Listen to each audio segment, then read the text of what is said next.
नमस्कार, एक बार फिर से आप सभी का स्वागत है। इस वीडियो के माध्यम से मैं मेरे कुछ व्यूअर द्वारा पूछे गए एक बहुत ही इम्पोर्टेंट टॉपिक पर जो सवाल थे उनका जवाब दूंगी। लोगों का कहना था कि अगर उन पर मेंटेनेंस का केस कर दिया गया है तो क्या उन्हें ये राइट है, ये हक अधिकार है कि वो अपनी पत्नी को मेंटेनेंस देने से कोर्ट में साफ मना कर सकते हैं, डिनाई कर सकते हैं। और ऐसे में अगर किसी पति ने अपनी पत्नी के 125 के केस करने के बाद या सेक्शन 24 की एप्लीकेशन लगाने के बाद पति ने ये साफ मना कर दिया कि मुझे मेंटेनेंस नहीं देना है इसको, तो ऐसे में उसके खिलाफ क्या कोर्ट ऑर्डर करेगी? और क्या पति अगर ऐसा मना कर देता है देने से तो कोर्ट ऑर्डर होने के बाद भी मना कर सकता है या जब कोर्ट केस हुआ है तभी मना कर सकता है? दोनों स्टेज पर अगर पति डिनाई करेगा मेंटेनेंस देने से तो आगे कोर्ट की क्या कार्रवाई होगी?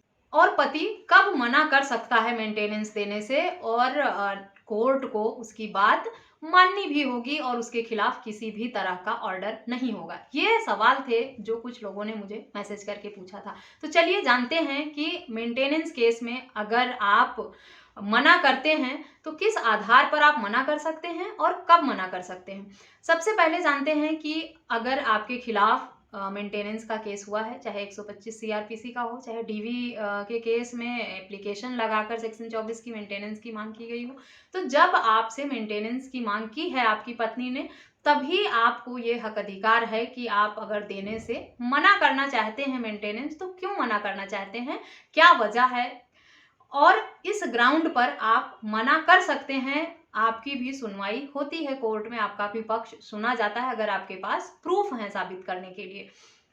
दूसरा, लेकिन अगर आप ये सोच रहे हैं कि मेंटेनेंस का आदेश हो गया उसके बाद आप देने से डिनाई कर देंगे, बच जाएंगे, तो ये पॉसिबल नहीं है। जब तक आदेश नहीं होता है तब तक आप कोर्ट के समक्ष अपनी बात रख सकते हैं। जब आदेश हो जाता है कोर्ट से, फिर अगर आप नहीं मेंटेनेंस देना चाहते हैं तो अपर न्यायालय में आपको अपील के लिए जाना होगा अगर लोअर कोर्ट से जो फैसला हुआ है उससे आप सहमत नहीं हैं।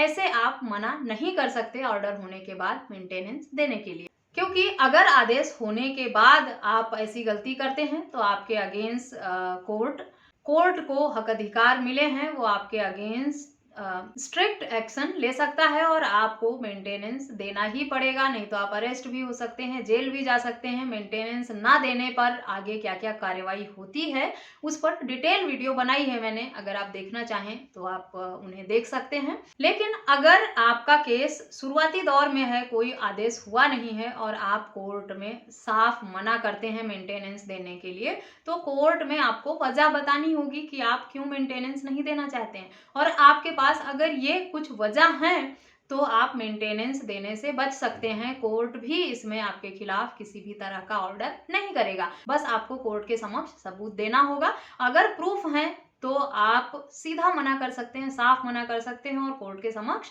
प्रूफ भी दे सकते हैं। उसके बाद आप टेंशन फ्री होकर बैठे, आपके अगेंस्ट ना तो कोई ऑर्डर होगा और ना आपको हाई कोर्ट, सुप्रीम कोर्ट तक भागने की जरूरत पड़ेगी। सबसे पहले तो ये कि पत्नी ज्यादा पढ़ी लिखी है, पहले से कमा रही थी या वर्तमान में कमा रही है, वो उसने अपनी इनकम छुपाई है और आप इस बात को प्रूफ कर सकते हैं कि वो वर्तमान में भी कमा रही है, शादी से पहले बहुत अच्छा अर्न कर रही थी और अच्छी पढ़ी लिखी है पत्नी, तब आप साफ मना कर दीजिए मेंटेनेंस देने से। दूसरा, आपकी पत्नी का किसी के साथ नाजायज संबंध है। अगर आप ये साबित कर लेते हैं कि नाजायज संबंध है आपकी पत्नी का और कुछ प्रूफ हैं आपके पास इस बात को साबित करने के लिए, तब भी आप साफ मना कर सकते हैं।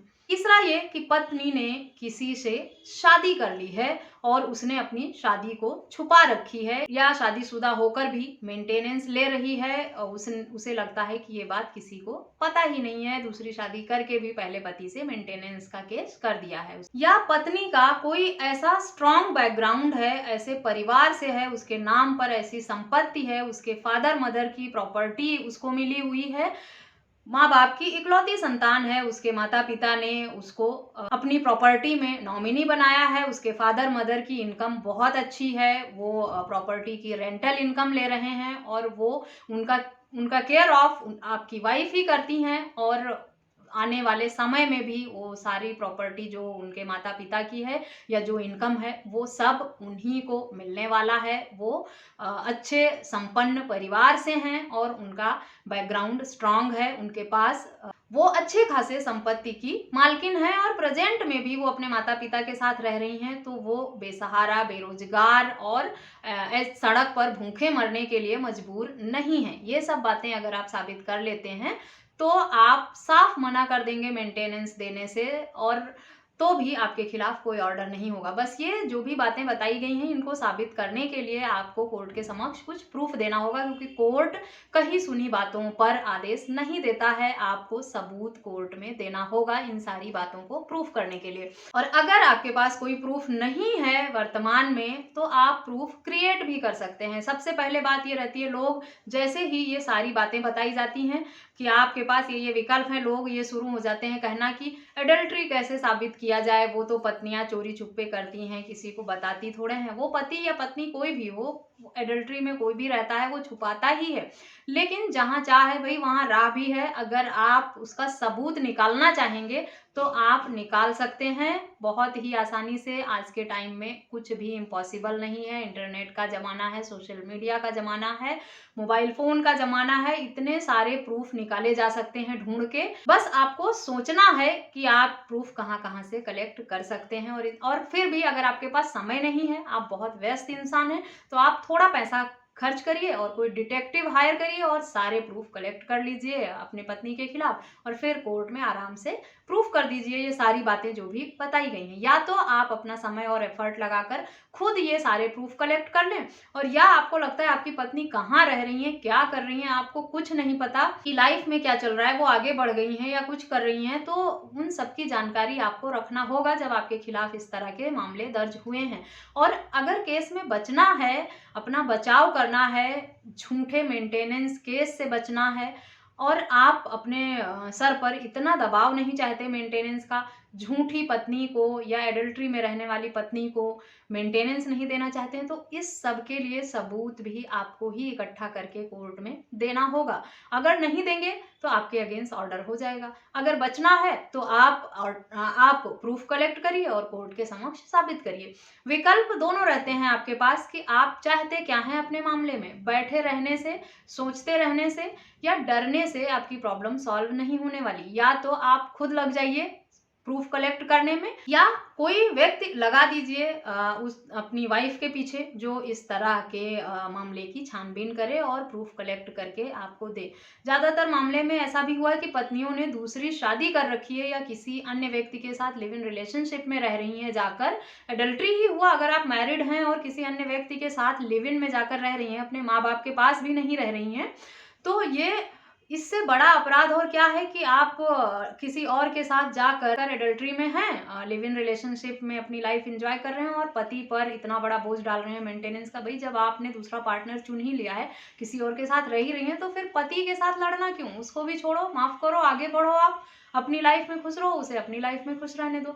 लेकिन लोगों की मानसिकता इतनी खराब होती जा रही है कि अपनी खुशी लोगों को चाहिए, पर दूसरे की खुशी से प्रॉब्लम है उनको।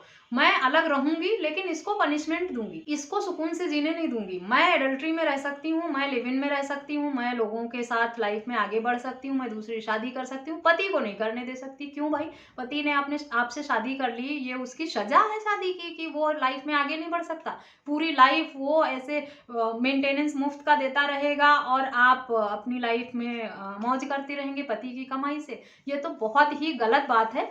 जो सवाल था लोगों का, पर इस वीडियो के माध्यम से मैंने जवाब दे दिया है। अब करना आपको ही होगा अपने केस का बचाव। अगर आप समय निकालकर खुद प्रूफ नहीं इकट्ठा कर पाते हैं तो कोई आपका जानकार है, अगर उनके आसपास रहता है, कोई कॉमन फ्रेंड है, तो उसको लगाइए मामले की तह तक। बहुत लोग हेल्प के लिए आ जाते हैं जब उनको लगता है कि सामने वाला प्रॉब्लम में है। हाँ, एक तरफ दुनिया में बुरे लोगों की कमी नहीं है, वहीं दूसरी तरफ अच्छे लोगों की भी कमी नहीं है। अगर आप किसी जानने वाले व्यक्ति से रिक्वेस्ट करते हैं थोड़ा दिमाग लगाते हैं, एफर्ट लगाते हैं तो कोई ना कोई मदद के लिए तैयार हो जाता है। बहुत सारे मामलों में ऐसा हुआ है कि पतियों ने दिमाग लगाकर जो उनके वाइफ की फ्रेंड थी, बहुत क्लोज दोस्त थी, उनसे मदद मांगी और वहां से उनको ये सारी बातें पता चली कि उसका तो शादी से पहले ही अफेयर था और अभी भी वो उसी के साथ रहना चाहती है। घर वालों ने जबरदस्ती शादी करा दी दबाव बनाकर, इसीलिए अब उसने आपको छोड़ दिया है और वो उसी के साथ रहना चाहती है और झूठा आरोप पति पर लगाकर मामला दर्ज करा दिया है।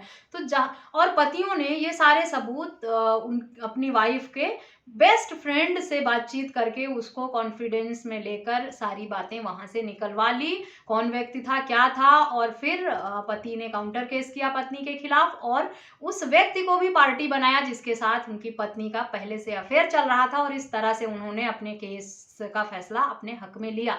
तो इस तरह अगर आप भी दिमाग लगाते हैं थोड़ा मामले से बचने के लिए, डरने, परेशान होने और भागने के बजाय आपको एफर्ट लगाना है कि आपको सामने वाले को कैसे गलत साबित करना है, कैसे झूठा साबित करना है और खुद को सही साबित कैसे करना है। ये बहाना कि मेरे पास समय नहीं है, मैं बहुत बिजी इंसान हूँ, किसी अन्य व्यक्ति को हायर कर लीजिए। आजकल ये सब काम लोग पैसों के लिए भी कर लेते हैं। आप किसी को पेमेंट करेंगे, वो आसानी से सारे सबूत कलेक्ट करके आपको दे देगा और आप अपना बचाव आसानी से कर पाएंगे। आशा करती हूँ ये वीडियो आपके लिए यूजफुल होगी और आपके द्वारा जो पूछे गए सवाल थे उस पर ये जानकारी आपको अच्छी लगी होगी। वीडियो अच्छी लगे तो मेरे चैनल को सब्सक्राइब करके बेल आइकन को प्रेस करना बिल्कुल भी ना भूलें, ताकि इस तरह की और भी इंफॉर्मेटिव वीडियोज आपको मिलती रहे। संबंधित टॉपिक पर या किसी अन्य टॉपिक पर अगर आपके कुछ सवाल हैं या किसी अन्य टॉपिक पर मुझसे वीडियो चाहते हैं आप, तो मुझे कमेंट करके या वीडियो में दिए गए व्हाट्सएप नंबर पर व्हाट्सएप करके भी बता सकते हैं।